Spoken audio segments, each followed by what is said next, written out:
dạ cho con đi nào. Ôi dạ thống thống mà. Bạn đàn. Chị à.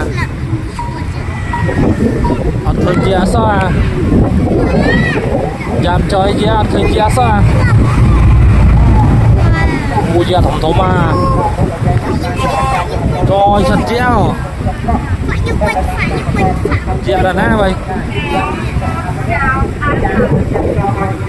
Dạ lắm rồi.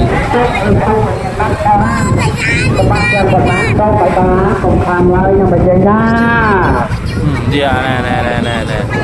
Cô dạ chờ đấy. Dạ chờ nữa vậy.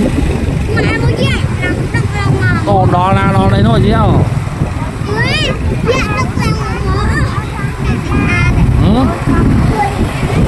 Đã xảy án đã vậy.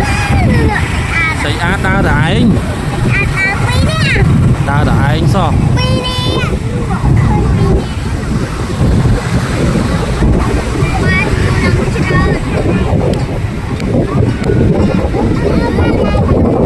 Đã chị đã vậy. Ồ chị đã vậy. Mấy dắt đi dắt chắp xì bát á.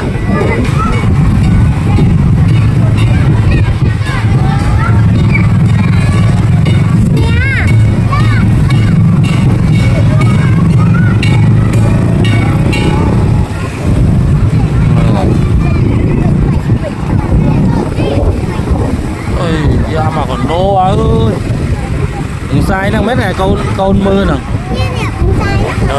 Chớn đi nó. Tổ một đo là nó lấy nó thật chéo.